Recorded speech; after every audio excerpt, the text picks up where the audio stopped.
Buenos días. Buenos días. El día de hoy vamos a trabajar con la doctora Laura Sandoval. Ella les va a dar el próximo tema que tiene que ver con los diseños de investigación. Lau, en el momento que quieras puedes, déjame,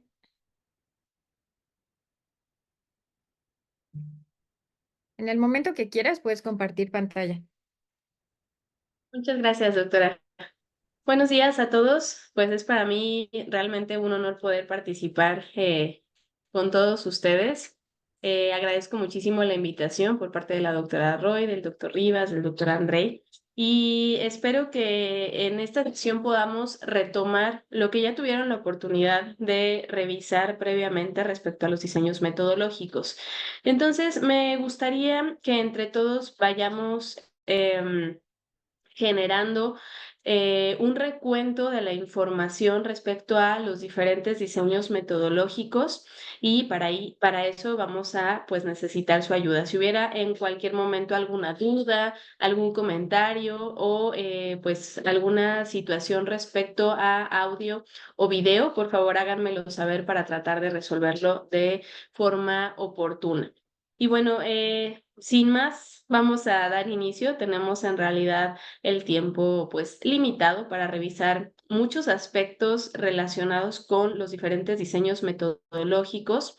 Y yo sé que ustedes en su mayoría ya tienen pues un protocolo por lo menos planteado. Muchos de ustedes seguramente ya están trabajando en pues realizarlo de una forma mucho más normativa, pero estoy también segura que hay muchas dudas respecto a cuál es la mejor manera de realizar estos proyectos de investigación. Entonces, justo es de lo que vamos a pues estar platicando el día de hoy.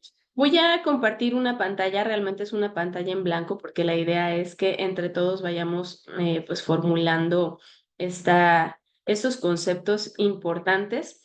Y bueno, pues vamos a dar inicio recordando brevemente cuáles son los diferentes formatos o las diferentes opciones que tenemos para dividir nuestros diseños de investigación. ¿Quién me ayuda?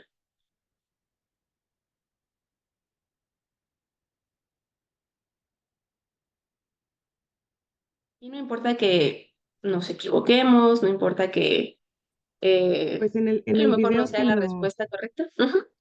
en el video que nos presentaron en la clase asincrónica, decía que pueden ser arquitectónico, metodológico o de enfoque de objetivos. ¿Es eso? Perfecto. Entonces, ya tenemos la primera división, que es el diseño arquitectónico, efectivamente. Por acá tenemos el diseño metodológico y finalmente nos encontramos con un diseño que se ¿Por titula Diseño objetivos? objetivos, exactamente. ¿Vale? Muy bien. Flor Reyes, por ahí tiene levantada la mano. Dígame. Sí, doctora, perdón, es que se escucha como entrecortado, pero creo que es mi señal. Eh, y bueno, nada más era, como no escuchaba bien la pregunta, pensé que había solicitado los diferentes tipos de diseño, que es lo que veo, pero ya los colocó. Gracias. Sí, muchas gracias. Sí, cualquier situación también con audio, les digo, háganmelo saber porque luego sí la señal es pues un poco inconsistente. Entonces, perfecto. Estos tres diseños son con los que vamos a estar trabajando prácticamente a lo largo pues de todo este semestre y más adelante cuando ustedes tengan la oportunidad de realizar diferentes proyectos de investigación. ¿Por qué es importante conocerlos? Prácticamente porque se van a estar complementando entre sí. Y reconocer estos diferentes enfoques como complementarios es fundamental. No quiere decir que como voy a utilizar el diseño arquitectónico, me voy a olvidar del diseño metodológico o del diseño por objetivos, sino que en realidad vamos a tratar de, mediante estos tres enfoques, decidir, determinar y delinear de la forma más apropiada nuestro proyecto de investigación. Pues, ¿cuáles son las características del diseño arquitectónico en primera instancia? ¿Quién me ayuda con esto? Son los que describen los sucesos reales y se caracterizan por los estudios de causa y efecto, así como los de proceso. Ok, entonces aquí ya tenemos otra división relevante, que es los estudios relacionados con diseño arquitectónico. Tienen diferentes componentes que ahorita vamos a ir mencionando y se subdividen a su vez en dos grandes grupos, los estudios de causa-efecto y los estudios de proceso. Y estos estudios o este enfoque en particular tiene características también fundamentales y prácticamente va a tener algunos componentes relevantes. Primero, incluye y considera el estado basal de la población, posteriormente la maniobra y finalmente nos ayuda a determinar cuál es el desenlace que estamos investigando en un momento determinado, ¿vale? Perfecto, muy bien. Ya estamos ahondando más en el diseño arquitectónico. Para el diseño metodológico, ¿quién me ayuda con este? Hola, buenos días. Bueno, el Buenos días. metodológico se encarga básicamente de jerarquizar la información y la calidad de ella para que ésta sea como más selectiva en cuanto al tipo de estudio que nosotros o la investigación que nosotros necesitamos.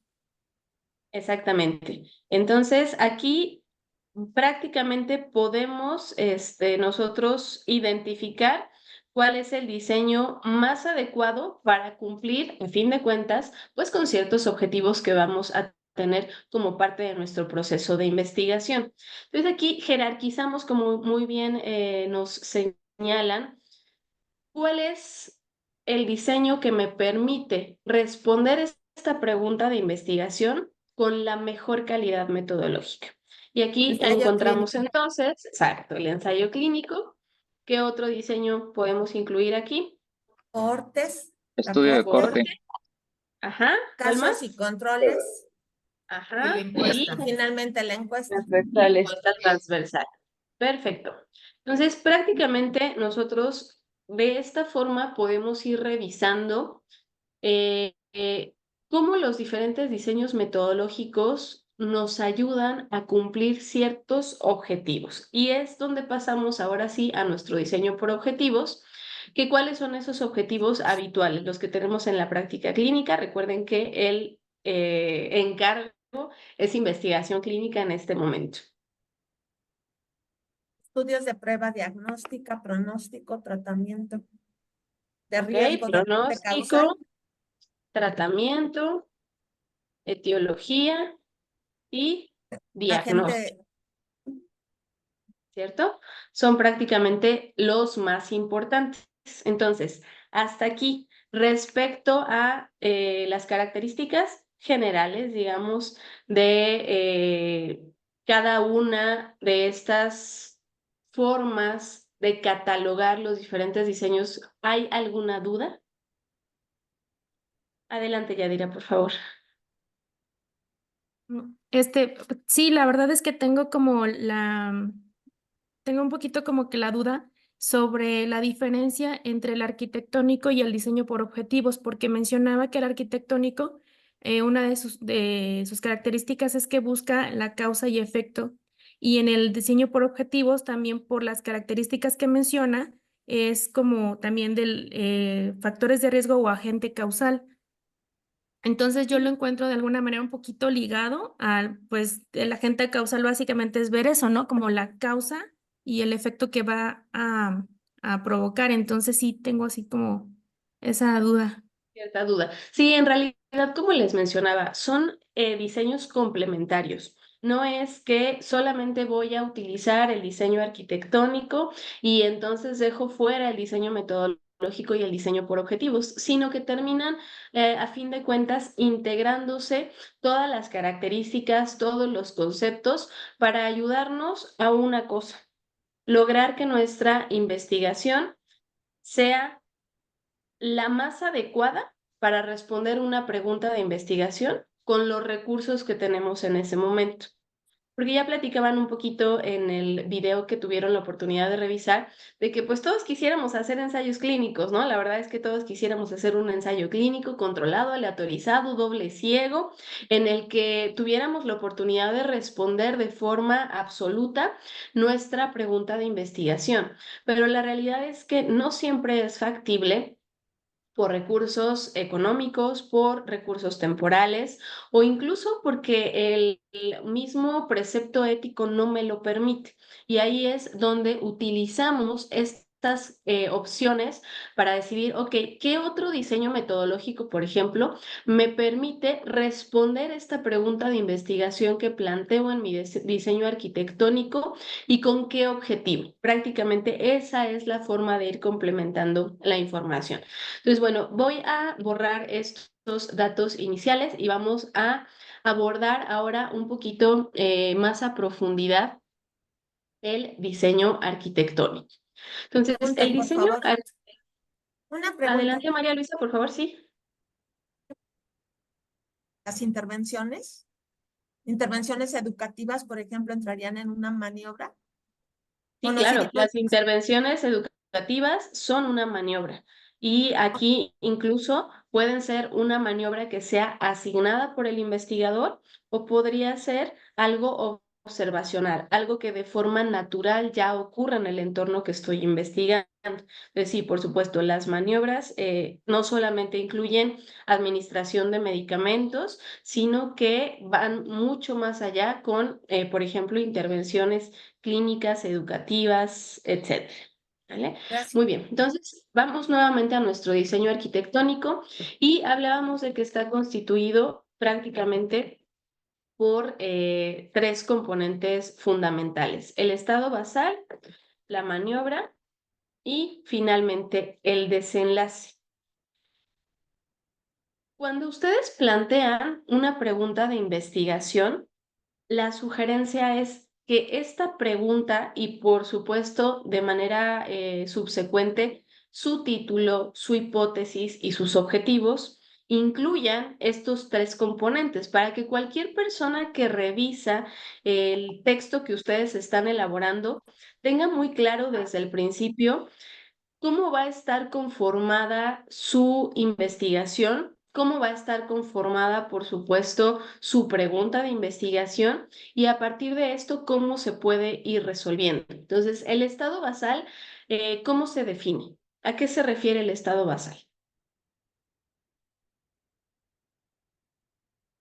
Son A la las observación. características del paciente con el que estamos iniciando, o sea, qué es lo que lo va a identificar, con qué tipo de población vamos a trabajar.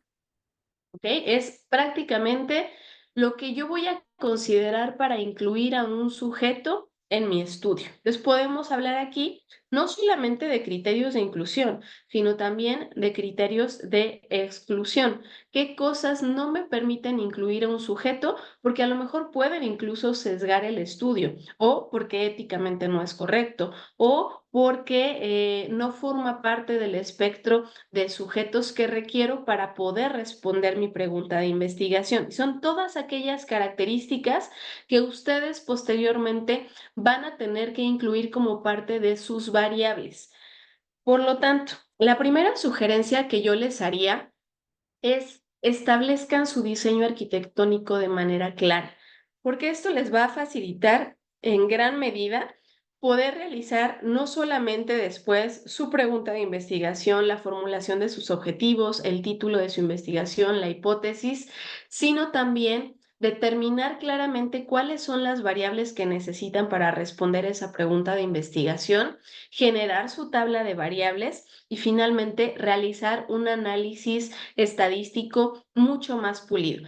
Entonces, ¿qué les gustaría de forma general para una investigación? Y recuerden que estamos en aspectos clínicos, conocer respecto a una población. ¿Qué podrá ser importante incluir de forma general aquí? La edad, Todo lo que se le ocurra. Exacto, edad. ¿Qué otra? sus comorbilidades, Ok, comorbilidades. Ajá. sexo, Eso, perfecto. grupo étnico tal vez, Ok. Etnicidad. Ajá. ¿Podría ser cultura? Ok. Eh, Cultura específicamente respecto a, Podría ser religión o tradiciones. ok, religión, ajá, alguna otra Escolaridad, escolaridad, ingreso económico, estatus económico, ok, hábitos de Estado civil. estado alimentación, Padecimiento, civil, Peso, hábitos generales, ok, peso, talla, que también son importantes, ocupación, ¿les parece? Por ahí, Cristian, se me cortó un poquito, no le alcancé a escuchar. En sí de lo que se ocupa una historia clínica, ¿no? Para obtener la información base de los pacientes y las características de la población. Claro. Entonces, esta información la podemos obtener, como muy bien nos señala, de muchos recursos. La mayoría de las veces la obtenemos del expediente clínico, de la historia clínica que ya está contenida en este recurso.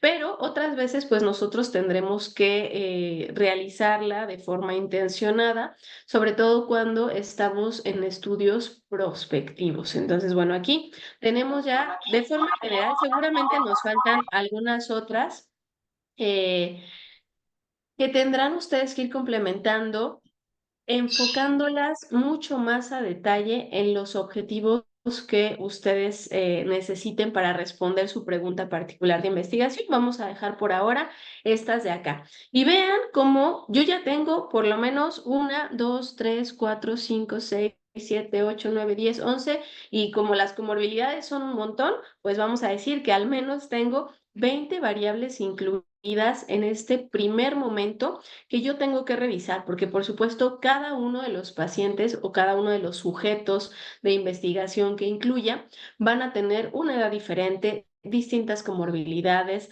va a pertenecer a diferentes grupos respecto a género, etnicidad, religión, escolaridad, estatus económico, su estado civil, los hábitos, el peso, la talla, por supuesto, también serán individuales. Y a partir de esta formulación, ustedes pueden ir a buscar incluso en los diferentes textos si hay alguna otra variable que en ese momento no estén considerando y que sea importante para poder determinar la asociación que existe con cierto desenlace. Entonces, bueno, estado basal, vamos a incluir todo lo que sea relevante para este estudio que estamos nosotros tratando de integrar. Ahora, las maniobras, les decía, es verdad que muchas veces puede ser la administración de fármacos, pero también tenemos intervenciones, no solamente educativas, sino también alimentarias. Podemos encontrar aquí la realización de diferentes pruebas que nos ayuden a determinar cierta condición en particular. Podemos tener también el estadio de la enfermedad, es muy importante antes de pasar con la maniobra, justamente en el estado basal, también lo tenemos que considerar. Y es una de las cosas que puede sesgar nuestra información si no se incluye todo el espectro de la enfermedad. ¿Alguna otra maniobra que aplicar una consideren relevante? encuesta, perdón, buenos días. Encuesta. Ok. Sería una maniobra, o sea, porque aplico una encuesta y espero un desenlace a cierta población. Aplicar la encuesta tal cual no es la maniobra, sino la forma de recolectar los datos. Ok, Aquí más bien depende qué estoy investigando, porque puede ser que yo quiera recabar información, no sé, de si el sujeto, vamos a decir, la prevalencia de depresión en médicos residentes de urgencias, ¿no? Entonces yo les voy a dar una encuesta, les voy a dar diferentes instrumentos y a partir de ahí voy a pues determinar el desenlace. Pero realmente aplicar la encuesta como tal no es una maniobra. Quizá yo quiero identificar pues ciertos factores asociados a depresión, ¿no? Entonces quizá la maniobra sería el tiempo que están en el servicio de urgencias. ok. O si tienen algún otro factor asociado como el consumo de alcohol, consumo de drogas, La situación familiar podría incluirse como parte de esos factores asociados. Entonces, incluso también factores de riesgo podrían incluirse como parte de la maniobra, más que la aplicación de un instrumento de evaluación tal cual, ¿vale? ¿Alguna otra que consideren como parte de la maniobra o alguien más que dentro de su protocolo tenga una maniobra distinta que no integre en alguna de estas situaciones? Yo, por Sí, ejemplo, Flor, adelante. Ay, Eh, por ejemplo, mi idea sería como hacer una determinación de qué tan frecuentes son los eventos cardiovasculares adversos en pacientes que serán intervenidos o se les hará cirugía no cardíaca. Entonces, la medición o la medición del riesgo o el cálculo del riesgo, bueno, más bien el cálculo de la prevalencia de esos eventos cardiovasculares adversos sería considerada una maniobra.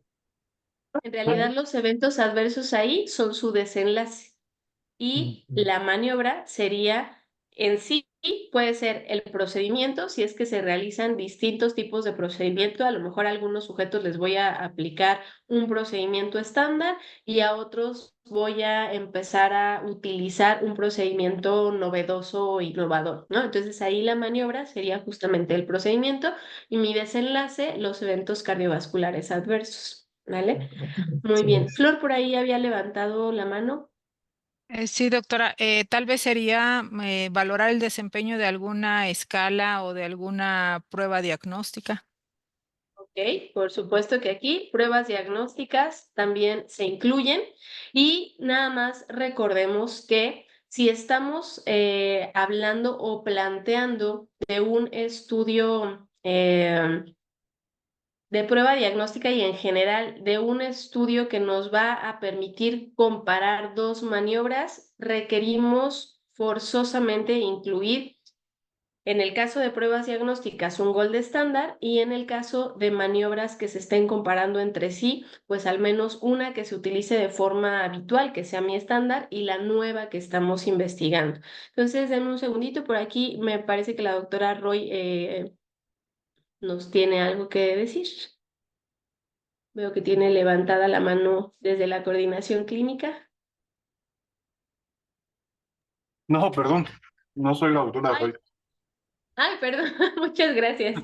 Que veo ahí que está levantada la mano en investigación clínica. Disculpen, adelante, por favor.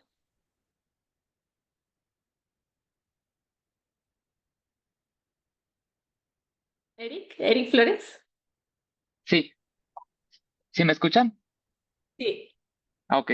Por ejemplo, en mi caso, yo voy a analizar poblaciones celulares de linfocitos en pacientes con lupus. Entonces, creo yo que una de las maniobras puede ser si el lupus está activo o no. Ok, ahí muy probablemente más bien la determinación de sus poblaciones celulares sea su maniobra y su desenlace la actividad de lupus. Digo, habría que ver cómo está planteado, pero quiero pensar que pueden existir diferentes resultados en las poblaciones de linfocitos y eso nos dice si hay actividad o no. Realmente lo que nosotros queremos hacer es eh, tomamos las muestras de los pacientes con lupus, ya identificado clínicamente si está en un estado activo o no, y ya de esas muestras analizar ahora sí las poblaciones celulares y ver qué diferencias hay. ¿Ok? Entonces sí, probablemente su maniobra sea la actividad clínica de lupus como activo o inactivo para determinar como desenlace las características celulares. Sí, efectivamente. Muy bien. Ok. Y Yadira, por favor. Hola, bueno, el estudio que yo quiero hacer es sobre la incidencia de depresión en pacientes con diabetes, pero lo quiero hacer con una comparativa de los de recién diagnóstico de DM en una población de 30 a 75 años contra los diagnósticos de primera vez de otro tipo de enfermedades. Entonces, bueno, yo le había puesto que la maniobra era como el cuestionario, pero ya vi que no va por ahí. Entonces, aquí sería la maniobra el diagnóstico. Y posiblemente su maniobra en este caso sería el diagnóstico reciente de diabetes y lo estaría contrastando versus diagnóstico reciente de otras entidades clínicas. Pero ahí recuerden que es muy importante considerar todos los factores asociados, porque a lo mejor el paciente está teniendo un duelo reciente o acaba de perder su trabajo o tiene alguna situación familiar complicada que puede incidir en el desenlace más incluso que el propio diagnóstico de diabetes. Entonces sí tendrían que ser muy cuidadosos ahí en incluir todas esas variables que pueden fungir como confusoras y que podrían generar a fin de cuentas un sesgo al momento de realizar la intervención. Entonces solamente tengan precaución con eso y quizá hay que delimitar más cuál va a ser la maniobra que estemos investigando en ese momento. ¿Vale? Entonces, ¿qué Eh, sería? O sea, ver que no tengan un diagnóstico previo de depresión.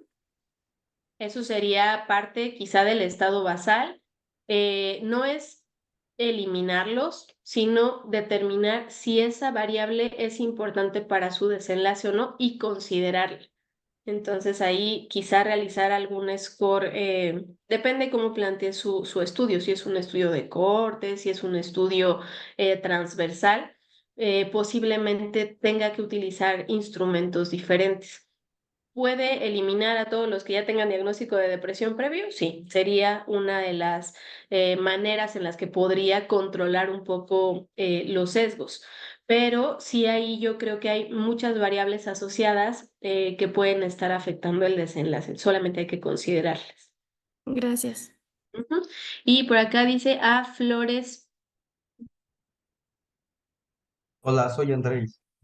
Ah, hola, doctor. Hola, Muchas doctora. gracias. Buenos días. Es que no veía aquí bien la pantallita. Listo. Sí, sí, quería comentar justo al respecto de esta pregunta que el diseño arquitectónico nos permite eso, ¿no? En un solo vistazo, contemplar todo el fenómeno causal dentro de un modelo de historia natural, por ejemplo. A propósito de si nos detenemos en las poblaciones celulares como desenlace o lo que eso representa clínicamente, es parte de lo que tendríamos que preguntarnos. Y o este asunto de em, cuando veamos causalidad con Marce, nos daremos cuenta que hay causas componentes, causas necesarias y causas suficientes. A propósito de decir, la diabetes es el elemento más importante y más pesado en la historia o momento de enfermedad del sujeto o de los sujetos para precipitar un estado depresivo. Entonces, yo creo que a lo largo de las clases, estas ideas que están siendo muy buenos ejemplos van a ayudarnos a terminar de dibujar este mapa mental que es el diseño arquitectónico, o al menos es como yo lo entiendo. Uno va armando este rompecabezas poco a poco, ¿no? Y pues las piececitas ordenadas son este modelo que decíamos por objetivos o modelos metodológicos. Pero yo creo que em, estamos en esta fase de entender que este mapa general, así como lo está trazando la doctora Laura, es poco a poco irlo dibujando. Gracias. Muchas gracias, doctor. Sí, claro. Y por acá, doctor, es que dice investigación clínica. Adelante, por favor. Hola. Es David. que estoy como apenas estoy entendiendo algo. Yo tenía en la cabeza que, digamos, la investigación clínica era casi por definición una acción activa. Lo estoy diciendo mal, como una intervención, pero no quiero usar esa palabra, sino como, Experimento. no, ¿Como algo tampoco. que el investigador plantea o...? No, era una acción en donde el investigador actuaba con los pacientes. Pero, por ejemplo, aquí, donde hice maniobra, yo entendía que todas eran acciones en donde intervenías al paciente o intervenías, digamos, en el estudio de alguna manera, ¿no? Pero cuando pones como maniobra la medición o la determinación de factores de riesgo, estoy entendiendo que también las maniobras son pasivas en ese sentido. en el sentido de que no estás alterando el curso de las cosas, ni estás modificando los eventos, ¿no?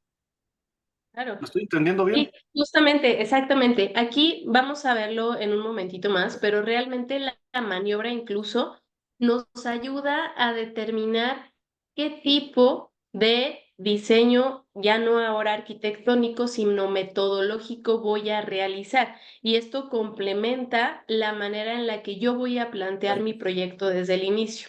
Porque efectivamente podemos tener maniobras en las que el investigador intervenga directamente y diga, a este grupo le voy a dar el fármaco A y a este otro grupo le voy a dar el fármaco B.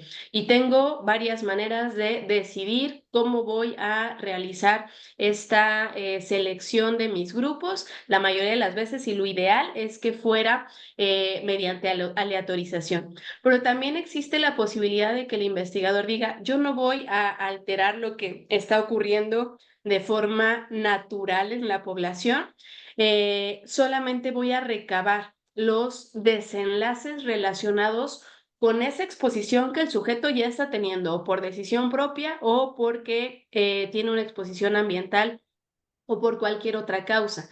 Ejemplos que tienen que ver incluso con ética, como tabaquismo. Yo no puedo decir, este grupo va a fumar, este grupo no va a fumar, y además del grupo que va a fumar, ustedes van a fumar 20 cigarros por día, este otro grupo 10 y los últimos 1.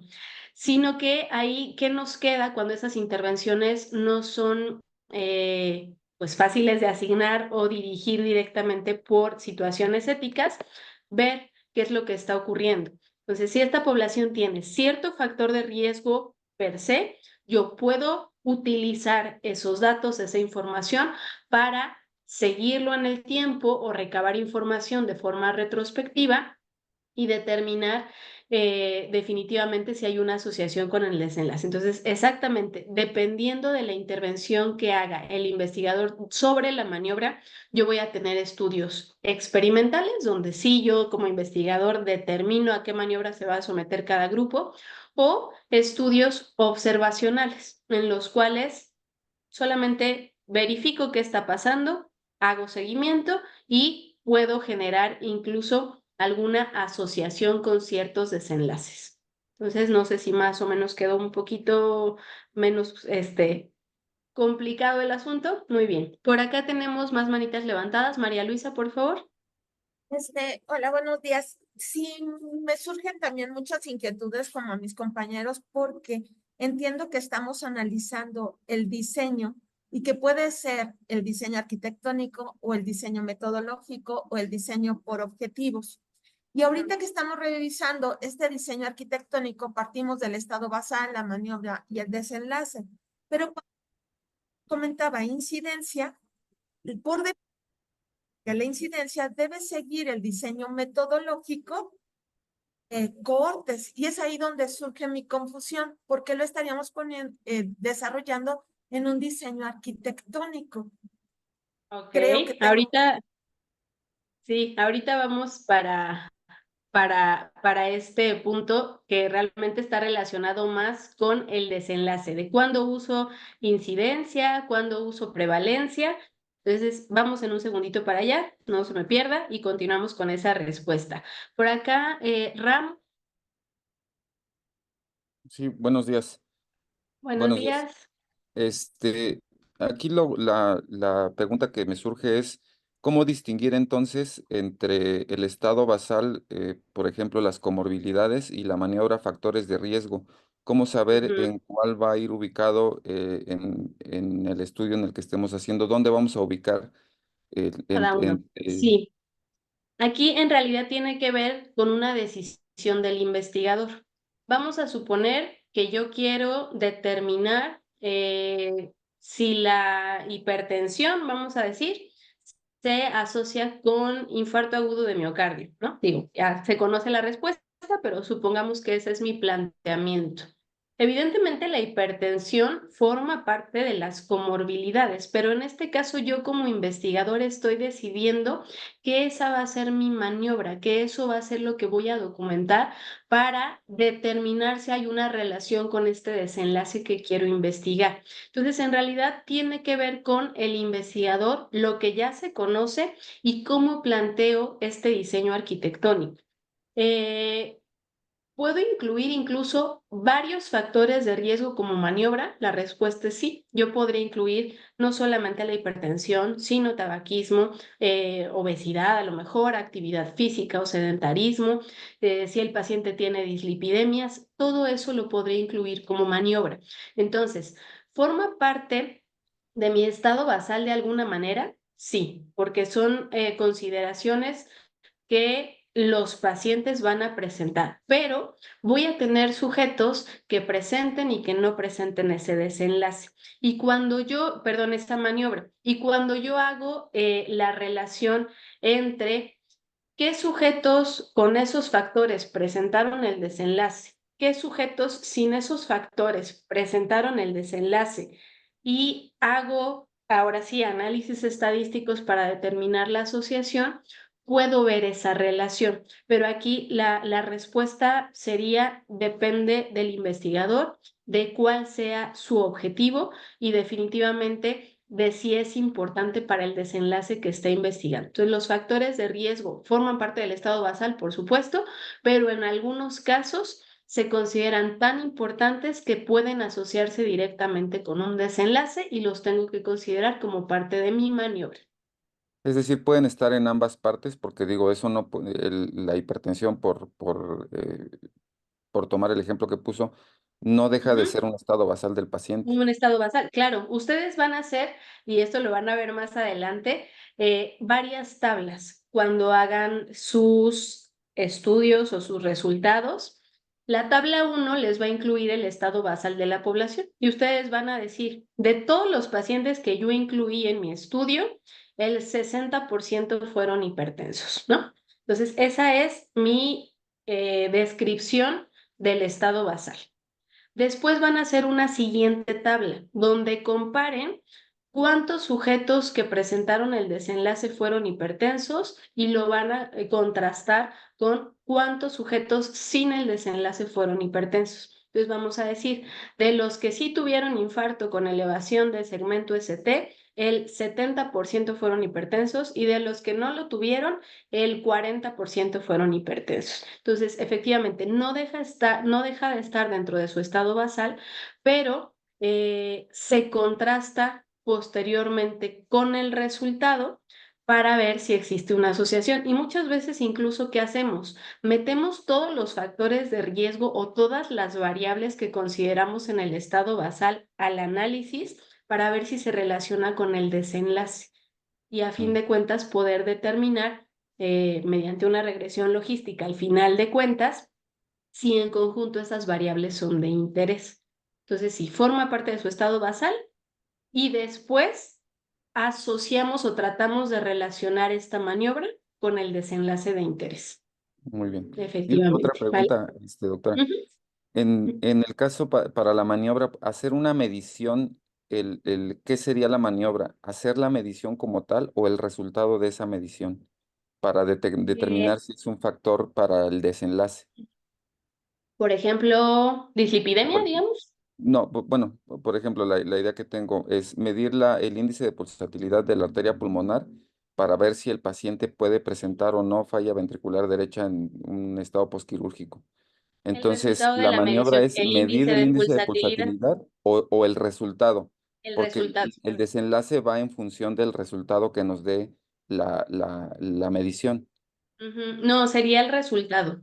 el resultado. El Ok. resultado y su desenlace, pues ya tendría usted que determinar cuál es lo que considera más importante. Generalmente para desenlaces, y aprovecho aquí para empezar a hablar de desenlace, tratamos de que los desenlaces sean objetivos y les decimos desenlaces duros, ¿no?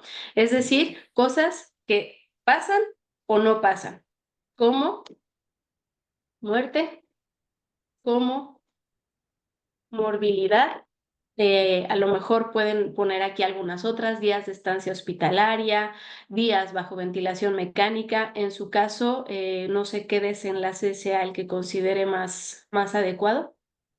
Es que el índice de pulsatilidad está relacionado con falla del ventrículo derecho, pero en un Ok. contexto no quirúrgico. Entonces, la idea es si en los pacientes que se someten a cirugía cardíaca, ver si hay una relación entre que el índice de pulsatilidad esté bajo y que después de la cirugía cardíaca hagan falla ventricular derecha, porque ya hay Ok. de lo que ya se tiene, es decir, los pacientes que tienen ese infarto del ventrículo derecho, que su índice de pulsatilidad baja, eso ya se sabe, pero lo que yo no he leído es que de los pacientes que se someten a cirugía cardíaca, el índice de pulsatilidad bajo sea como una manera de saber si el paciente va a presentar o no falla del ventrículo Vaya, a derecho, ver, sí, porque ya justo aquí. hay algo distinto ahí, que es la cirugía, a diferencia de lo que se ha visto que en los pacientes que no son quirúrgicos. Ujú. Justo aquí su desenlace es falla ventricular derecha. Ese Ujú. sería el desenlace que usted estaría investigando, ¿vale? Sí, Muy bien. Bueno, gracias. gracias. Y Gabriela, por favor. Gracias, doctora. Perdón si soy redundante. Es que me cuesta trabajo comprender los tres tipos de diseño como tres tipos de clasificaciones y que a la vez están complementarios, etcétera. Entonces, mi planteamiento en realidad es a partir de mi pregunta de investigación, yo puedo enfocar si un diseño arquitectónico, metodológico o enfoque por objetivos me va a ayudar o que sea factible o que me ayude a tener los resultados, ¿no? O la respuesta a mi pregunta de investigación. Entonces, a partir de la pregunta de investigación y conociendo estos diseños, yo voy a elegir cuál diseño sería el más adecuado, útil, factible para que pues lleve a cabo mi investigación. ¿Es correcto? Sí. Para responder su pregunta, justo. Ok, entonces, en mi pregunta de investigación es ¿cuál es la frecuencia de la estigmatización de la obesidad por el personal médico? Entonces, mi diseño sería el metodológico, porque yo tenía la confusión de la aplicación de la encuesta que fuera maniobra, pero mi diseño sería finalmente metodológico porque es observacional, porque al final voy a dar, o sea, o medir una frecuencia, ¿no? No haría ninguna intervención porque por eso el diseño arquitectónico no sería el diseño que me ayudaría a dar la respuesta a mi pregunta. De hecho, ¿Es así el enfoque? tendrían que utilizar los tres. O sea, aquí, como les digo, no es que uno excluya al otro. ¿Tiene que considerar el diseño arquitectónico? Sí. ¿Cuál sería su estado basal? En este caso es, me Pacientes con parece, obesidad, que vivan Ok. con, o sea, que tienen obesidad y ese es el estado basal, o sea, ya sé que son pacientes con obesidad. pacientes que viven con obesidad. Muy bien. ¿Su desenlace cuál sería? El desenlace es medir si fueron o no estigmatizados en la atención médica. Ok, estigmatización en la atención médica. ¿Y cómo mediría eso? Es que existen las pruebas de validación o un instrumento de validación en donde se aplica la encuesta para dar ese tipo de percepción. Es decir, es una encuesta con escala Likert en donde entre mayor puntaje se asume que existe estigmatización. Entonces es una encuesta validada. Pensé que esa era mi maniobra al aplicar la encuesta, pero me comenta que es una forma de recolección de datos. Es una forma de recolectar los datos y a veces justamente en estudios como el que usted plantea, donde lo que vemos es frecuencias de si se estigmatizó o no se estigmatizó, donde solamente vemos prevalencia, por así decirlo, puede ser un poco complicado identificar la maniobra, porque ese sería un estudio meramente descriptivo. Ahí nos quedaríamos en se estigmatizó o no se estigmatizó y nada más. La sugerencia es quizá que pueda ir un poco más allá y plantear qué factores se asocian con esa estigmatización en pacientes con obesidad. Y entonces sí, esos factores entran como parte de la maniobra para generar una asociación. Eso sería lo que yo le podría sugerir para complementar su proyecto. Nada más. Doctor Andrei, por favor. Gracias. Quería agregar para con la doctora, si me permites, doctora Laura, el preguntarse si la población de interés es la persona que vive con obesidad, esa población que asiste, o los médicos en sí, porque probablemente los que eh, detonen el fenómeno de estigmatización son los médicos. Ciertamente, parte del instrumento para medir ese fenómeno, pues es el paciente y la respuesta o la percepción que él tenga, pero la estigmatización sucede del lado del médico. Entonces, habría que enfocar si es ese grupo de estudio y todos los sujetos que pasen por los distintos médicos y mirar en qué grado se diferencian los médicos para estigmatizar o no a un conjunto de personas que viven en esta condición y, como decía la autora, qué factores hacen que algunos médicos sí caigamos en el estado de estigmatizar y otros no, pero a lo mejor no depende de las características del paciente en estado de obesidad, sino de la predisposición o formación o valores de los médicos, ¿no? Entonces, el grupo en estudio serían los médicos expuestos a una situación o carentes de alguna, pues, de algún factor que hacen que caigan en estos estados de juicio. Perdón, y si lo aplicara a diferentes áreas, por ejemplo, enfermería, psicología, trabajo social, asistentes médicas, ¿podría variar su estudio que no solamente lo midiera en médicos? Podría ser un estudio que aplicara incluso en personal de salud en general. Y evidentemente ahí sí tendrían que, como parte de su instrumento y su recolección de datos, determinar qué personal de salud en particular respondió determinada encuesta, ¿no? A lo mejor estos fueron de enfermería, estos fueron de nutrición, estos fueron de trabajo social, estos fueron médicos. Y de todos esos grupos, el que más tiende a generar algún tipo de discriminación o algún tipo de estigmatización en pacientes con obesidad es el grupo de área médica, a lo mejor. Entonces, valdría la pena porque eso también nos haría saber como les digo, qué factores se pueden asociar con ese desenlace, ¿sí? Perdón, doctora, ¿y eso sí podría tomarse como intervención en el estudio de la doctora? Podría generarse como parte del comparativo que nos ayuda a determinar el desenlace. Entonces, pues podría más bien ayudarnos a determinar en qué grupo de profesionales de la salud existe más estigmatización. Pero nuevamente, si solo hacemos eso, estamos en un estudio descriptivo únicamente. ¿Vale? Muy bien. Y Daniela por acá, que también tiene levantada su manita. Sí, bueno, pues mi título de investigación es Impacto del índice de Lawton-Brody en la funcionalidad de adultos mayores en atención primaria. Como estado basal, yo identifiqué que puede ser, o en este caso sería adulto mayor que asista a atención médica primaria. Mis variables de estudio serían la edad, el género, las comorbilidades, el nivel educativo del paciente y el entorno social. En la maniobra, yo elegí la evaluación mediante la aplicación del instrumento de Lawton-Brody y como desenlace, bueno, yo puse determinar la discapacidad funcional para partir de ello. Aquí nos pasa otra vez un poquito lo mismo, porque en realidad la prevención aplicación de este score es un instrumento solamente para determinar si el paciente presenta o no presenta el desenlace, pero no estaríamos suministrando ninguna maniobra.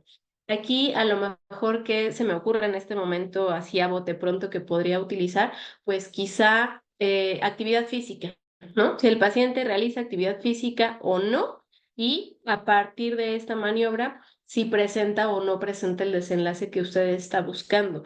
Pero solo la aplicación de un instrumento que nos habla de si existe o no existe cierto desenlace no se considera por sí mismo una maniobra, ¿vale? Y les digo, esto es un poquito más complejo en los estudios que solamente se quedan en descriptivos de identificar que en aquellos que son comparativos. La sugerencia es, ya que están en este proceso de formación en investigación, procuren que sus estudios sean comparativos y analicen dos grupos, uno en el que podamos administrar o supervisar o vigilar una maniobra y el otro en el que esa maniobra sea diferente o directamente no se esté presentando.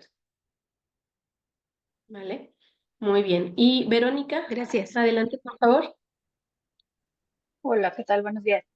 Buen día. Mi estudio de momento es meramente observacional, porque yo quisiera saber si hay diferencia o cuál es la diferencia de la incidencia de mieloma múltiple en la era pre-COVID, COVID y post-COVID.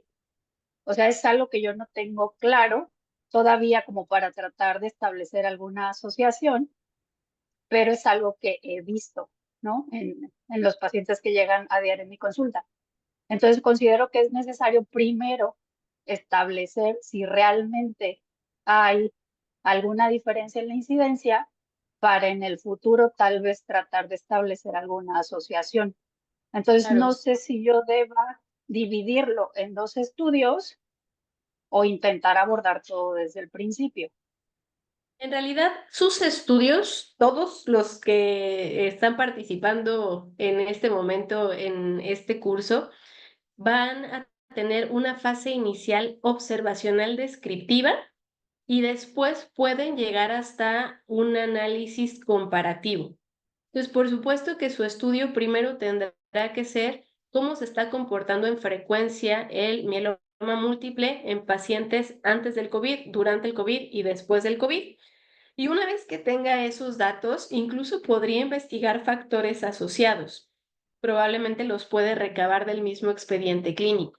Entonces, si efectivamente ve que existe una diferencia en la frecuencia de mieloma en alguna de estas etapas, antes, durante y después de la pandemia, pues podría considerar ciertos factores. ¿Cuál sería el más importante? Pues la exposición a COVID, porque a lo mejor pacientes que no presentaron COVID están generando aún así la presencia de mieloma.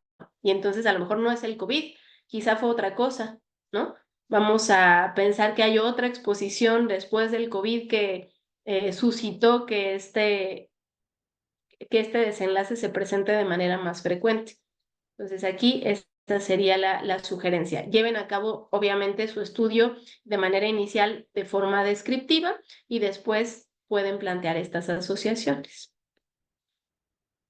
Ok, pero entonces desde el principio tendría yo que plantear, pues tal vez justo, no sé si sea como en el estado basal o en la maniobra, todos los que se pueden considerar como factores de riesgo para la presentación de Para mieloma múltiple. mieloma, así es. Y ver si eso después cambia en algún momento entre los que lo presentaron antes del COVID y después del COVID. Así es. E incluso de que esa otros forma factores cambiaron con el COVID, ¿no? Por ejemplo, se me ocurre ahorita, digo, no me vayan a linchar, no estoy diciendo que haya una asociación, pero la vacunación, exacto. Entonces, medicamentos que se utilizaron durante la pandemia, remedios que los pacientes emplearon por fuera, que sabemos que pues hubo muchos. Y consideren siempre esto que plantea por aquí José Ibarra en el chat es bien importante, la factibilidad de su estudio.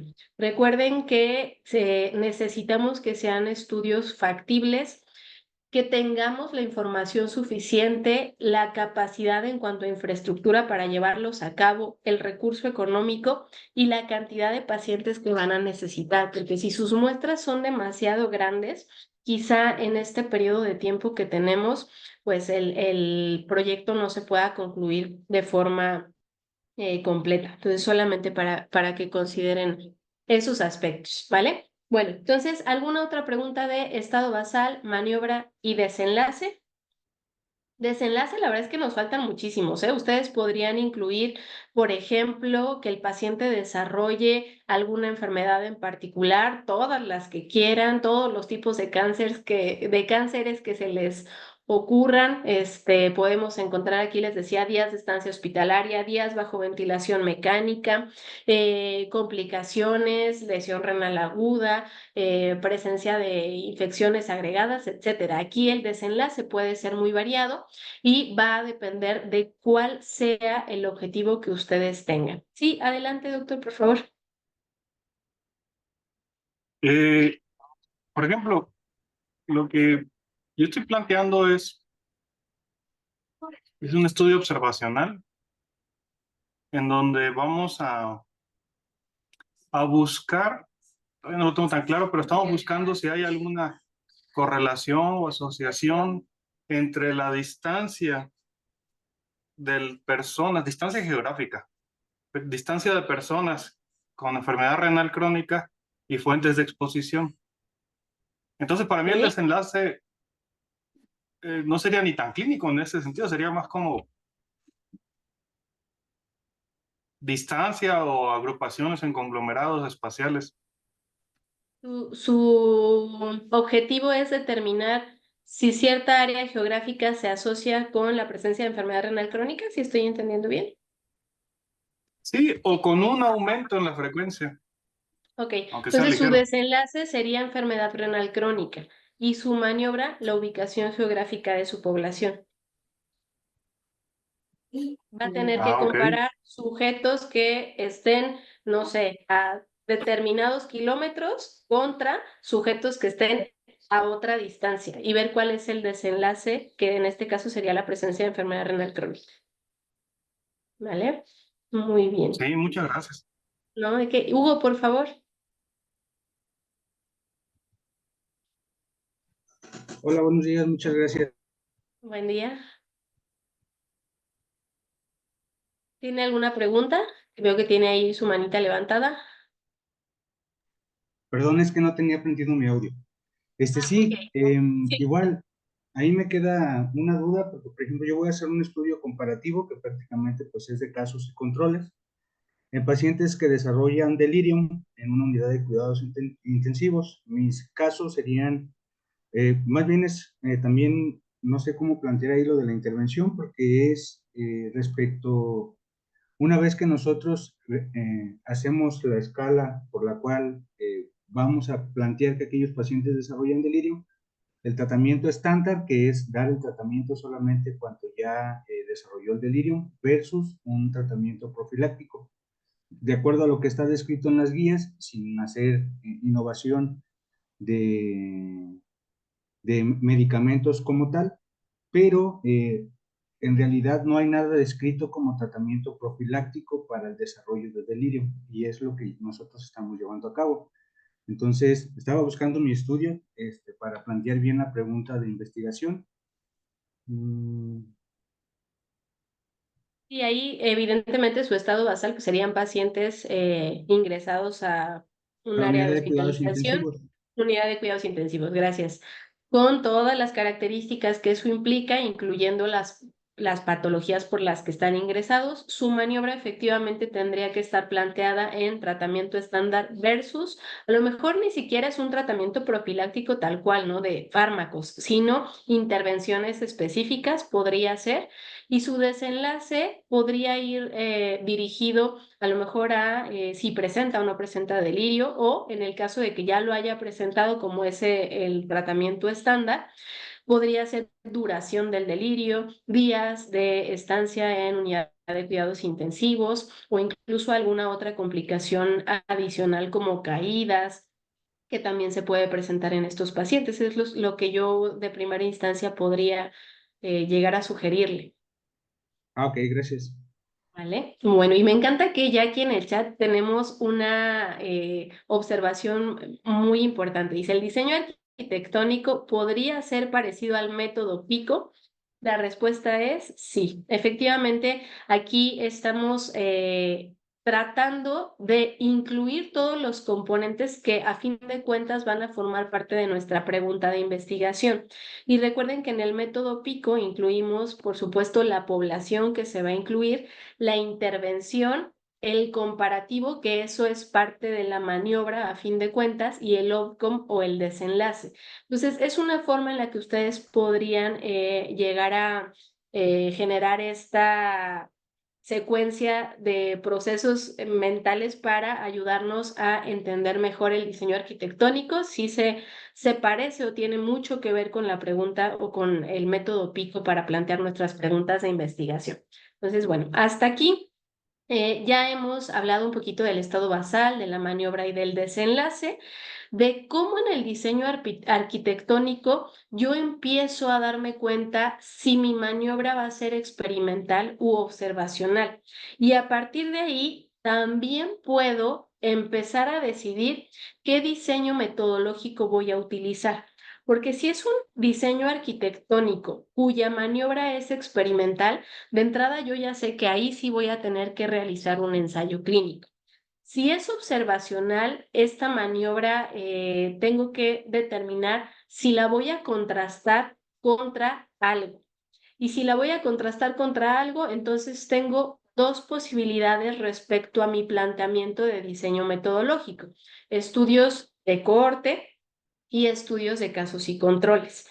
Y finalmente tengo el diseño transversal, la encuesta transversal, que también me puede permitir realizar comparaciones entre dos maniobras, aunque recuerden que es el estudio que tiene una mayor posibilidad de sesgos y no me permite establecer causalidad. Puedo generar asociación, pero no puedo establecer causalidad directamente. Entonces, esos son puntos importantes que yo voy a determinar.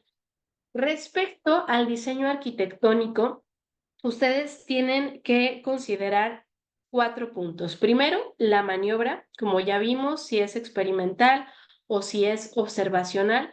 Segundo, cómo vamos a realizar las mediciones a través del tiempo. ¿Quién me ayuda con esta parte? ¿Qué opciones tenemos respecto a la posibilidad de realizar mediciones a través del tiempo? Pues si va a ser un estudio que solamente sea un evento, pues se va a medir. Y si este ya pasó, es decir, por ejemplo, en mi caso, con la encuesta, yo voy a medir un evento que ya pasó porque ya, o sea, ya fue el proceso de estigma, entonces, y solamente es una medición en el tiempo. Entonces, por eso sería transversal, ¿no? Entonces, yo voy a tener esta serie de eventos que ocurren de manera habitual o natural a lo largo del tiempo, ¿no? Y dependiendo de cuántas mediciones yo realice, voy a tener estudios transversales o longitudinales. Entonces, los estudios transversales son, como nos dice Gaby por acá, aquellos en los que voy a realizar una sola medición a lo largo del tiempo. En ese momento, en ese momento ya tuvo que ocurrir toda la secuencia de eventos, tanto el desenlace como la maniobra, como el estado basal. En este ejemplo que nos pone Gabriela, pues ya tendríamos que haber determinado si el sujeto tuvo o no tuvo estigmatización, o en el caso de que lo apliquemos a personal de salud, si generó o no generó estigmatización en pacientes con obesidad. A lo mejor también ya tendríamos que conocer cuáles son los factores asociados a este desenlace, y finalmente pues también ya tenemos el antecedente de cuáles son las características de ese grupo que está presentando o no cierto desenlace en particular. Entonces, en el proceso de determinar todos esos factores en un estudio transversal, la medición se realiza en una sola ocasión. ¿Qué otra opción tenemos? Como nos ponen acá en el chat, longitudinal. Muy bien, lo señala Viri a través del comentario que nos hace, que es realizar en un estudio longitudinal varias mediciones a través del tiempo. En ese caso, yo voy a realizar habitualmente una medición al inicio y una medición al final. Y estas mediciones se pueden hacer de dos formas. Se pueden hacer hacia adelante en el tiempo, que se conoce como prospectivo, también lo puedo hacer hacia atrás en el tiempo, que se conoce como retrospectivo, o realizar una medición que incluya datos que ocurrieron en el pasado, pero también que están por ocurrir. Y a eso se le llama retroprospectivo, ¿vale?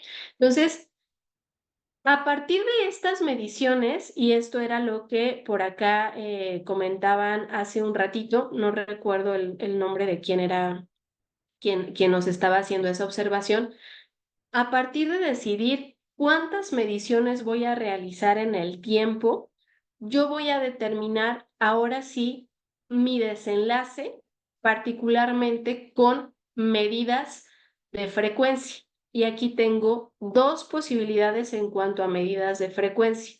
Una es la prevalencia y la otra es la incidencia. Esto es muy importante porque son errores que vemos habitualmente cuando empezamos en la investigación. Me pasa mucho, por ejemplo, con los residentes, ¿no? Que hacen un estudio transversal y nos dicen que quieren medir incidencia. Entonces, recuerden, fundamental. La prevalencia la voy a obtener de estudios transversales, en donde solamente realizo una medición. Si yo quiero determinar incidencia, forzosamente tengo que obtener al menos 2 mediciones, es decir, estudios longitudinales, particularmente estudios de cohorte. Entonces aquí ya tenemos algunos conceptos importantes. Los estudios transversales solamente me permiten calcular o determinar prevalencia del desenlace. Si quiero obtener incidencia, requiero realizar al menos 2 mediciones. La primera en la que yo estoy seguro de que ese sujeto al inicio de mi protocolo, de mi investigación, no presentaba el desenlace, y una medición subsecuente para determinar si presentó o no presentó el desenlace. Entonces, ahí es donde yo voy a poder calcular incidencia. Y en los estudios de casos y controles, pues resulta que no puedo determinar ni prevalencia ni incidencia, porque ahí el investigador es el que determina cuántos casos incluye por cuántos controles. Podemos tener relaciones de 1-1 o relaciones de hasta 4 controles por cada caso. Y en ese momento, pues yo ya sé que esta distribución en la población que estoy incluyendo es totalmente determinada por el investigador. No tiene que ver con lo que se presenta de manera natural en la población. Entonces, hasta aquí, ¿alguna pregunta? Vamos bien, nos regresamos respecto a una sola medición, que es estudio transversal, varias mediciones a lo largo del tiempo, por lo menos 2, que es un estudio longitudinal. Esto puede ser prospectivo o puede ser retrospectivo o incluso puede ser retroprospectivo. Y casos y controles, lo que obtenemos pues es en realidad tal cual instaurado por la decisión del investigador. Adelante, Gabriela, por favor. Perdón, el término frecuencia entonces no es una medición estadística. El término frecuencia nos dice qué tanto se está presentando un evento, y eso puede ser a través de prevalencia o a través de incidencia. Estas dos, de hecho, la prevalencia y la incidencia, se conocen como medidas de frecuencia. Ah, ya, entiendo. Y son las que obtenemos para realizar nuestro análisis descriptivo. La primera fase, lo que nos decía hace un ratito Vero, la primera fase es determinar qué tan prevalente o qué tan incidente es un desenlace, y esas dos forman parte de algo que se conoce como medidas de frecuencia. ¿Vale? Entonces, ¿vamos bien hasta aquí? Entonces, ya tenemos nuestras 4 características del diseño arquitectónico que nos van a ayudar a tomar decisiones más adelante. La primera, quedamos, si mi maniobra es experimental o es observacional. La segunda, ¿cuántas mediciones voy a realizar? Si es una sola, es un estudio transversal. Si son 2 o más mediciones a lo largo del tiempo, es un estudio longitudinal. La tercera, la direccionalidad. Es decir, si voy a hacer un estudio retrospectivo prospectivo o retroproyectivo. Y finalmente, ¿qué medida de frecuencia voy a utilizar? Prevalencia para estudio transversal, incidencia para estudios longitudinales, tanto retrospectivos como prospectivos. Y finalmente, en casos y controles, lo que voy a obtener son algo que se conoce como pseudotasas, ¿vale? Ok, perfecto. Ahora, ya tenemos nuestro diseño arquitectónico de manera general planteado con cada una de las características en el estado basal, la maniobra y el desenlace. La siguiente pregunta que yo me tengo que hacer es, ¿cuál es el mejor diseño, ahora sí, metodológico para cumplir con los objetivos que planteé en mi diseño arquitectónico? Entonces aquí empezamos ya a meter,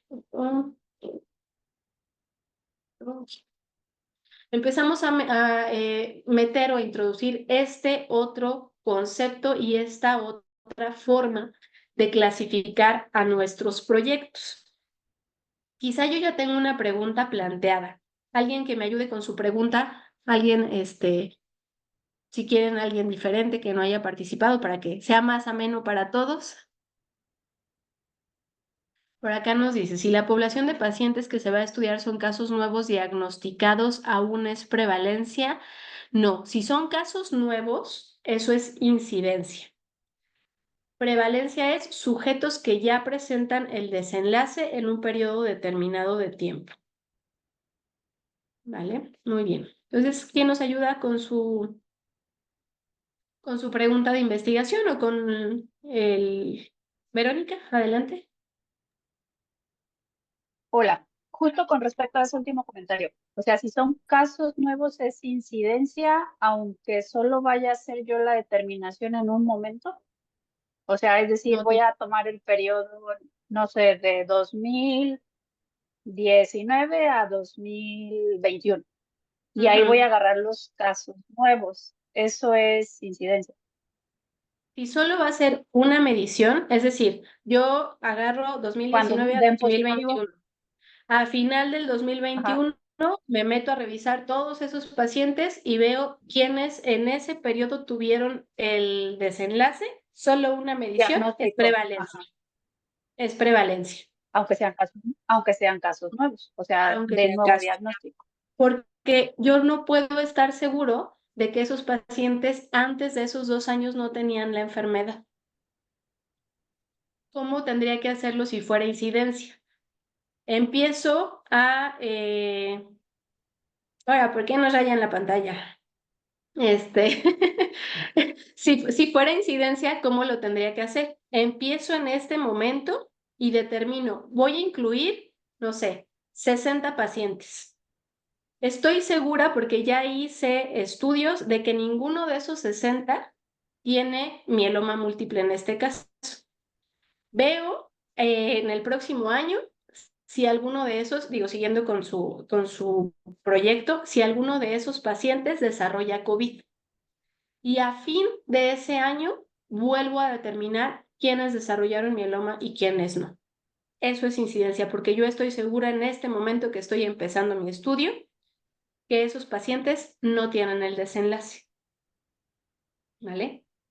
Hay algo que se llama incidencia acumulada y otra cosa que se llama densidad de incidencia, que también difieren un poco en la forma en la que yo voy seleccionando o incluyendo los sujetos a mi proyecto. Pero si solo es una medición en retrospectivo, es prevalencia.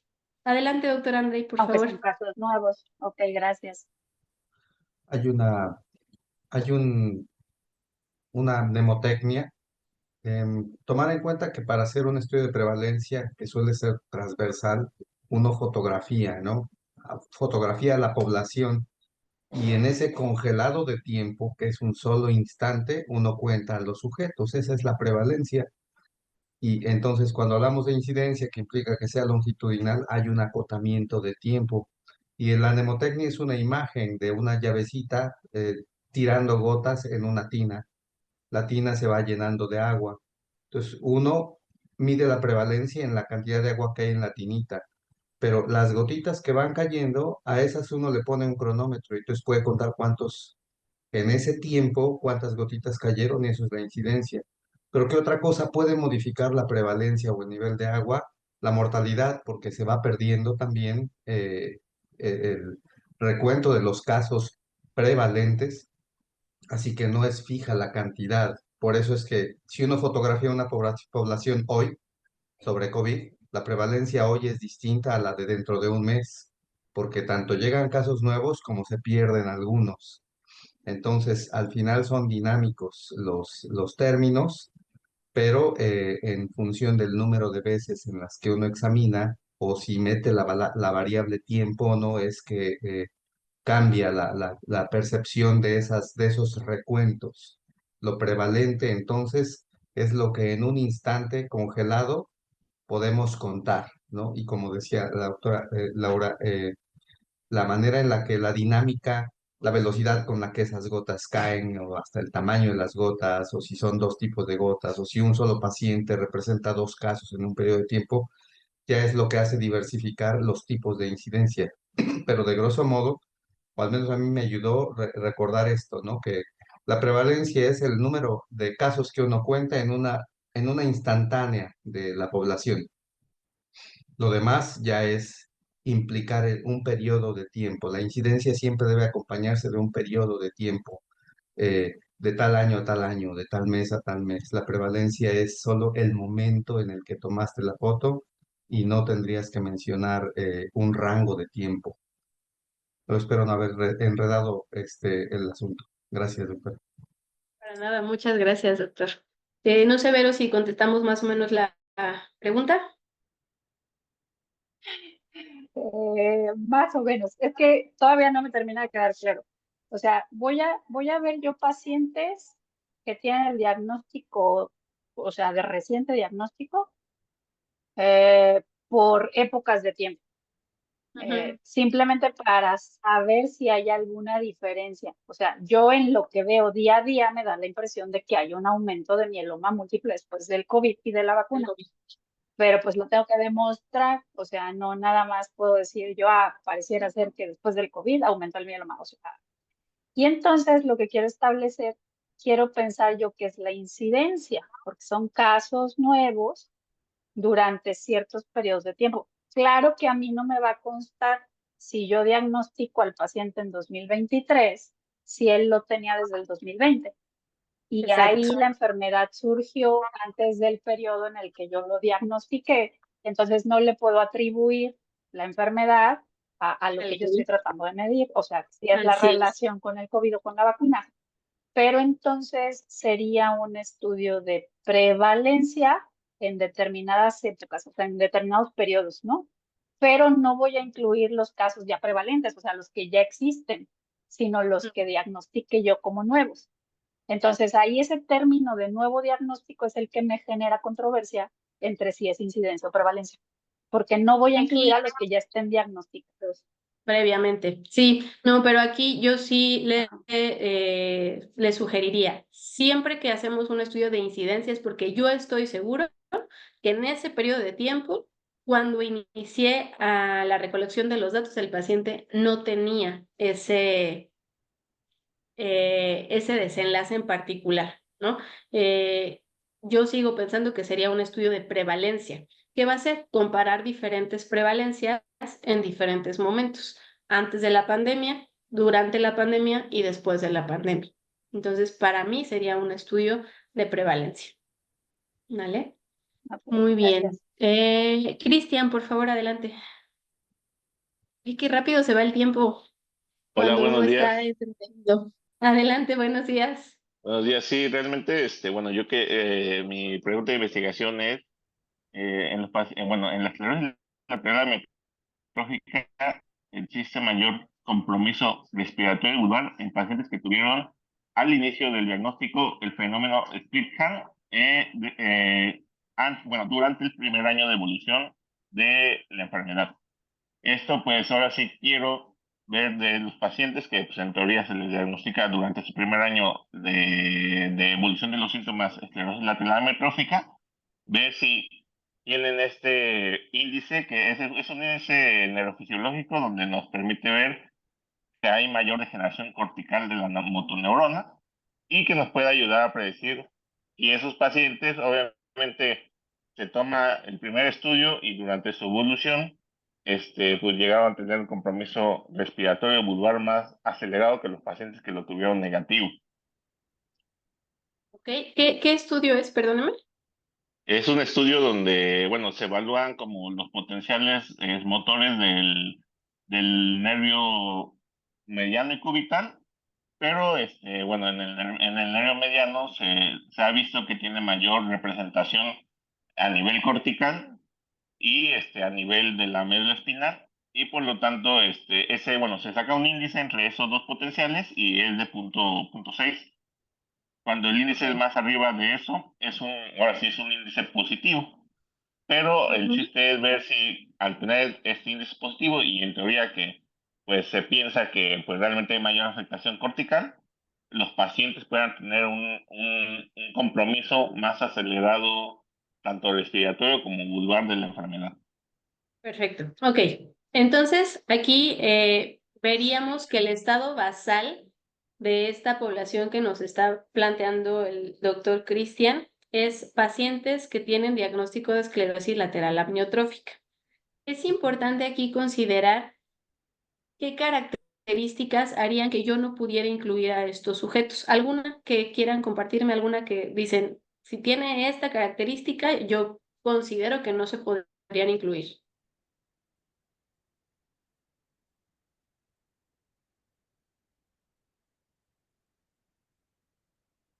¿O alguna que haya considerado usted, Cristian? Bueno, sí, realmente, generalmente a los pacientes, bueno, los pongo pacientes que pues obviamente no tengan comorbilidades como diabetes o alguna polineuropatía, porque pues estos índices se pueden ver afectados en pacientes que tienen estas enfermedades. Esa es una, que el paciente, digamos, pues represente como la población normal, ¿no? Tal vez de 20 años a 60 años, porque pues entre mayor el paciente envejece, pues también los potenciales disminuyen, ahora sí, pues es parte de la edad, ¿no?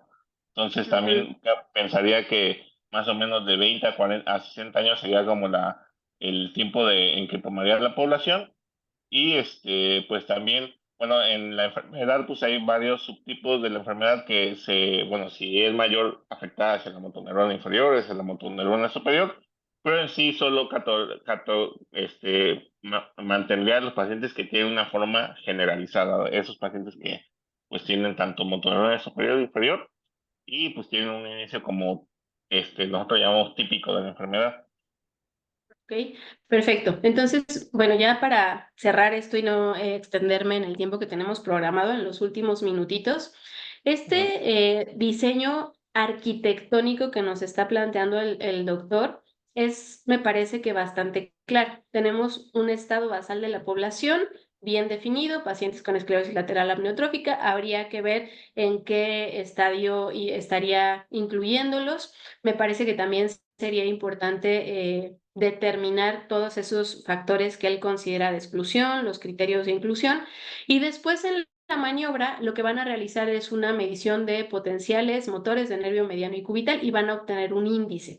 Es decir, esta variable es una variable o es una maniobra que podemos decir que es una variable cualitativa dicotómica, menos de 0.6 y más de 0.6. Si recuerdo bien, más de 0.6 ya se ha visto que se asocia con una progresión más rápida y nuestro desenlace entonces va a ser el compromiso respiratorio y vulvar de estos pacientes. Es decir, vamos a tener sujetos con esclerosis lateral amniotrófica con índice de menos de 0.6 que tengan compromiso respiratorio vulvar, pacientes con índice de menos de 0.6 que no tengan compromiso vulvar pacientes con índice de más de 0.6 con compromiso vulvar y pacientes con más de 0.6 sin compromiso vulvar. Esa comparación entre estos subgrupos es lo que nos va a permitir determinar las asociaciones. La pregunta que surge ahora a partir de este diseño metodológico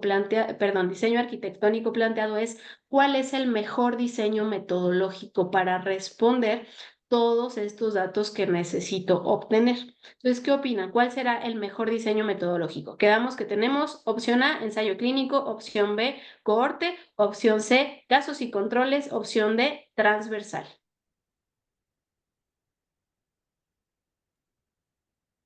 Es que depende de lo que cada quien pueda hacer. No es como que haya uno mejor que otro, yo considero. Ajá, depende de los recursos que tengamos, porque entonces yo le preguntaría rapidísimo al doctor Cristian si estos potenciales es algo que se realice de forma habitual en su unidad. Sí, de hecho, pues, ahora sí se hace durante la neuroconducción de electromiografía que permite el diagnóstico. Entonces, es un estudio, si bien el índice no se toma con frecuencia, pero el estudio es sí o sí se tiene que hacer para el diagnóstico de la enfermedad. Ustedes lo podrían calcular con los datos que tienen ya en el expediente, digamos. Sí. Ok, entonces, si se dan cuenta, con estas características y dependiendo a cuánto tiempo quieran medir ese compromiso respiratorio y vulvar, que también es importante identificarlo, va a ser a meses, años, semanas, días, etcétera. Entonces, ustedes pueden decidir qué tipo de estudio van a hacer. Parecería que entonces es un estudio observacional, ¿no? Porque es algo que se realiza de manera habitual en la unidad. Entonces, lo que yo voy a hacer es revisar esos índices y determinar el desenlace. Y podríamos hacer estudios retrospectivos o incluso estudios prospectivos con estos datos que nos está señalando el doctor. ¿Por qué? Porque yo tengo la información. Entonces, ¿puedo hacer un estudio retrospectivo? La respuesta es sí. De los estudios retrospectivos, ¿cuál consideran más adecuado para determinar este desenlace? ¿Una cohorte histórica sería apropiada? Ok, podría ser una corte histórica o retrospectiva. Tengo todos los datos para hacerlo. Quiero hacerlo prospectivo, quiero hacer una corte prospectiva. ¿Puedo? Sí, también, dependiendo del tiempo en el que yo planteé el seguimiento. A lo mejor me dicen, es que quiero ver si hay compromiso respiratorio vulvar a un año. Bueno, un seguimiento de un año no es tan descabellado, lo podemos hacer de forma relativamente sencilla, pero si me dice el doctor Cristian que lo quiere hacer a 20 años, pues a lo mejor voy a utilizar los datos que ya tengo para que el periodo de tiempo que requiera para obtener los resultados sea menor. Definitivamente se podría hacer un estudio transversal, a lo mejor, ¿no? Porque tengo todos los datos, quizá podría plantearlo, incluso podría hacer una comparación entre los grupos, pero recuerden que aquí el problema principal es que no puedo determinar causalidad con estudios transversales. Entonces, ¿qué le sugeriríamos al doctor Cristian que hiciera? Una cohorte que fuera ya sea prospectiva o retrospectiva, dependiendo del periodo de seguimiento que haya planteado. ¿Vale? Entonces ya tenemos diseños metodológicos, específicamente ahorita revisamos de causa-efecto. Recuerden que si estamos con prueba diagnóstica, requiero el gold estándar y la prueba que estamos investigando, ¿vale? Y lo que vamos a obtener como desenlace en los estudios de prueba diagnóstica son rendimiento de la prueba diagnóstica, sensibilidad, especificidad, valores predictivos positivos, negativos y razones de verosimilitud. Y a partir de este diseño arquitectónico, planteamos nuestro diseño metodológico más apropiado y finalmente el enfoque por objetivos. ¿Qué objetivo tendría el doctor Cristian aquí? Tratamiento, diagnóstico, pronóstico, factores de riesgo. ¿Qué opinan?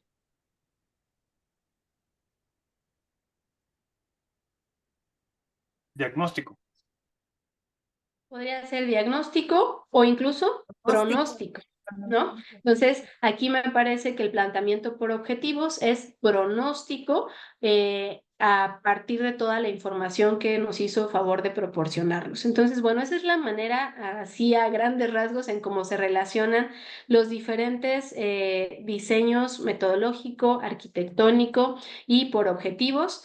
Espero que les haya quedado un poquito más claro. Los que tengan que retirarse, porque sé que muchos ya tienen actividades laborales, pues adelante. Si hubiera alguna pregunta, me quedo un ratito más por acá en el chat también. Y bueno, pues estoy a la orden por si requieren cualquier apoyo adicional. Muchas gracias por su atención. Nuevamente, muchísimas gracias, doctora Andrei, por la invitación, a la doctora Roy.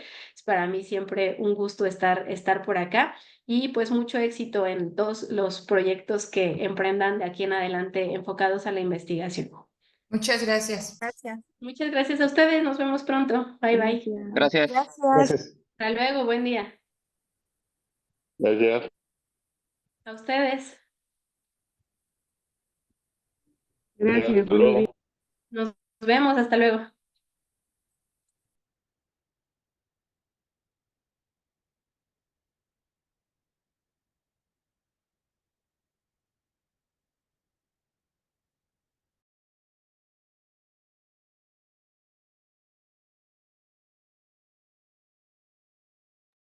Carol, veo que tiene su manita levantada. Adelante, por favor. Sí, yo tengo una duda. Bueno, creo que le falta algo a mi pregunta porque ahorita ya, cuando hice el ejercicio de ponerlo en el diseño, en el diseño arquitectónico, lo acomodé de una manera, pero ahorita como que creo que le hace falta algo más. Mi pregunta, como tal de mi estudio es cuál es la utilidad del código de equipo de respuesta inmediata obstétrica en neonatos en un hospital de tercer nivel. Acomodé como en el diseño, como basal, el estado basal, las mujeres embarazadas. La maniobra en este caso sería los factores de riesgo y el desenlace, la mortalidad que presentan estos neonatos.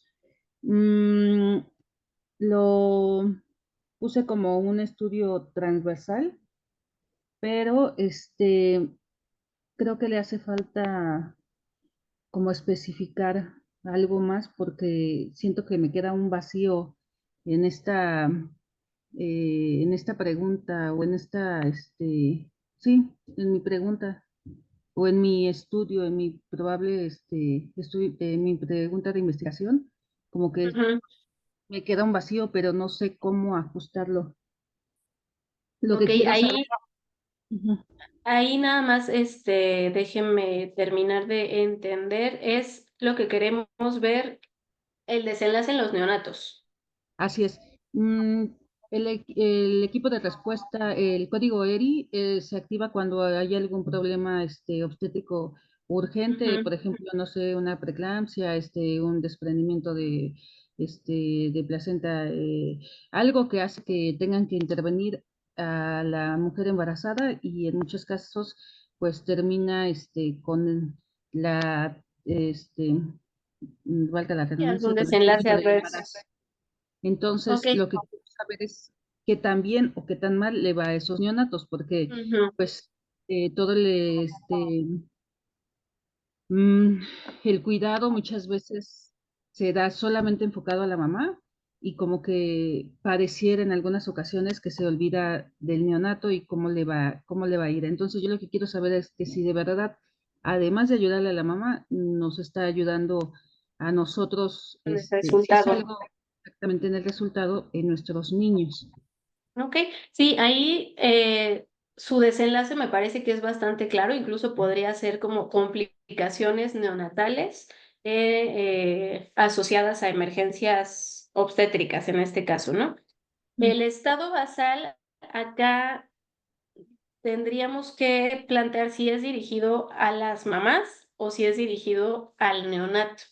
Podría ser dirigido incluso a ambos, ver las características de ese embarazo, de la mujer embarazada, de la complicación que tuvo en ese momento que llevó a activar el código ERI y determinar también características del neonato previas al nacimiento, a lo mejor las semanas de gestación que tenía, algunos otros factores asociados como el peso, etcétera. Y lo que aquí podría generar un poquito de confusión es la maniobra. Hasta donde sé, por ejemplo, el código ERI se activa en todas las emergencias obstétricas, no es que en algunas se active y en otras no. Si es el caso, o sea, si en algunas sí se activa y en otras no, esa podría ser su maniobra. Aplicación de código ERI versus tratamiento habitual por el equipo de obstetricia, ¿no? O incluso si tiene un periodo, quizá el código ERI se empezó a utilizar de hace 2 años a la fecha y antes no se empleaba. Entonces podría utilizar una maniobra de qué pasaba antes del código ERI y qué pasa ahora y cómo le iba a esos niños antes y ahora que ya está instaurado el código ERI. Entonces ahí depende cómo lo quiera plantear usted, podría tener esas opciones. Ok, entonces tendría que verificar más bien, porque yo por lo que he visto, no siempre se activa el código ERI, pero, como usted dice, podría verificar que dentro de las pacientes y sus patologías, en quienes sí se está aplicando o no, o bien, como usted dice, antes qué pasaba y ahorita. Y ahora, exacto, o incluso podría ser un estudio, se me ocurre ahorita, un estudio ya sea transversal o de casos y controles en el que vea a qué neonatos les fue bien, a qué neonatos les fue mal y determinar cuáles fueron las características de pues el parto, la cesárea o lo que se haya realizado, si se activó código ERI, si no se activó código ERI, también algunos otros datos adicionales, luego hasta si hay pediatra, no hay pediatra o esas cosas, pues impactan, ¿no? en el desenlace. Entonces podría ser también otra posibilidad. Ah, ok. Muchas gracias. Bueno, no a usted. Yadira, por favor. Creo que tiene apagado su audio. Ah, ya, perdón. Otra Sí, vez yo. listo. Mire, el estudio que yo quiero hacer va muy enfocado a de cómo es que en los pacientes de recién diagnóstico de DM hay como mucho descontrol. Entonces, en mi teoría es porque no, como que no se adaptan a este periodo de duelo o presentan algún tipo de depresión. Y siento que es un poco más enfocado por el difícil control de estos pacientes en los pacientes con DM. De ahí que lo que quiero ver es si en estos pacientes diagnosticados con DM en los primeros 6 meses hay como esta depresión, que es lo que nos hace a nosotros que nos cuesta trabajo el manejo contra las demás enfermedades por el tema de todo el cambio que tienen que sufrir en casa, ¿no? O sea, toda la adaptación, todo el cambio en estilo de vida. Entonces, por eso es que ahorita como que estoy como afinando como el título porque yo le había puesto que era una incidencia y ahorita por lo que están comentando pues no va por ahí. Técnicamente tendría que ser una prevalencia en depresión en pacientes con recién diagnóstico de DM contra otro tipo de patologías, así quedaría el Es que título. aquí depende de cómo lo quiera plantear. O sea, la verdad es que puede hacer prevalencia, sí. Puede hacer incidencia, también. Aquí, sí, es que en realidad depende de cómo lo quiera plantear usted. ¿Yo qué le sugeriría? La realidad es que creo que una incidencia podría ser adecuada, considerando además qué factores se asocian a este diagnóstico de diabetes, ¿no? Porque no es lo mismo decirle a un paciente que vive solito, que no tiene un buen ingreso económico, que tiene una baja escolaridad, que es diabético, a decírselo a una persona que a lo mejor puede costear un nutriólogo, que tiene quizá un rango educativo un poco más alto, que tiene apoyo familiar. Entonces, acá la sugerencia sería a lo mejor realizar algunas pruebas en sujetos, no sé, se me ocurre, de alto riesgo para el desarrollo de diabetes, que sean obesos, que ya se conozcan con algún grado quizás hasta de prediabetes, ¿no? Y plantear o establecer pruebas de depresión. sabemos que en algún momento pues esos sujetos pueden llegar a desarrollar diabetes. Entonces, cuando tengan el diagnóstico, volver a aplicar esas pruebas de depresión y ver cómo se modifican respecto a las anteriores. Es algo muy complejo porque no sabemos cuánto tiempo van a tardar esos pacientes en desarrollar el desenlace a fin de cuentas, pero creo que es lo que podría generar menos sesgos. En el Porque contexto en el que ustedes están de que tienen poquito tiempo, pues quizás sí sería retrospectivo. Eh, Porque de pero hecho sí, escogí una población, la población es pequeña, pero tengo a 20 personas que fueron diagnosticadas con otro tipo de enfermedades que no son la diabetes y a 20 de diabetes de recién control. Esos son comparar como el los dos impacto de grupos. un Ajá, diagnóstico versus otro. exactamente. Sí, sí, podría ser, pero yo, como le decía, le sugiero considere otros factores, todos los factores adicionales que pueden incidir en diabetes que ya se conocen, en Ujú. diabetes, perdón, en depresión que ya se conocen, estudiarlos en ambos grupos, porque a lo mejor no es el diagnóstico, a lo mejor es que el grupo de pacientes diabéticos, pues no sé, tiene algún otro factor que los de otras comorbilidades no presentan. Entonces, Pues es habría que que la considerar población eso. en la que yo estoy, con la que estamos, realmente es muy homogénea. Es como hasta de cierto punto un poquito fácil de escoger, porque Ujú. la mayoría de los derechohabientes de donde yo estoy en Teciutlán, son de Maquila, son las Ujú. jornadas pues muy largas. El grado de estudios en promedio, por otros estudios que ya he hecho, son de secundaria. Pues las redes de apoyo como que no son muy amplias. Adecuadas. Ujú. Sí, Y realmente incluso las redes por ejemplo, de lo de nutrición y todo, solamente son dentro del instituto, de la clínica como tal. Es más, no tenemos aquí a la mano psicología, entonces es como también un tema complicado porque pues se tienen que derivar a otros lados, entonces sí es como, ujú, no, y seguramente sí el subdiagnóstico de enfermedades mentales en general es muy alto.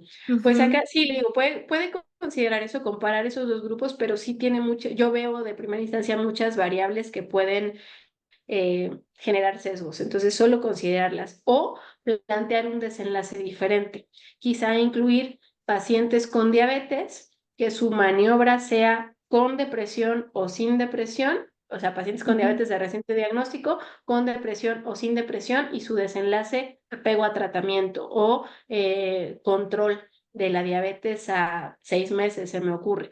Entonces, bueno, ahí pues depende de lo que usted considere hacer. Es decir, clasificarlos dentro de la maniobra, los que ya tienen depresión contra los que Depresión. no, y en el desenlace evaluar como el control El en control, general. exacto. Mm, A cierto tiempo, puede ser a 6 meses, a un año, etcétera. Eso creo que sería un poquito mm. más sencillo de alguna forma. También hay variables confusoras que se tienen que considerar, y el resultado es pues más objetivo. Ujú. Sí, de hecho era como más o menos la idea que tenía, porque lo que quería saber era que si esta parte de la falta de la atención psicológica con ellos, del periodo de duelo que también sufren por esta enfermedad, es lo que nos hace a nosotros, que nos cuesta trabajo, el apego a tratamiento. Claro. Sí, sí, sí. Sí, le digo, creo que esa podría ser una buena opción para irlo abordando. Ok, pues muchísimas gracias, doctora. No, ¿de qué? Un gusto. Hasta luego.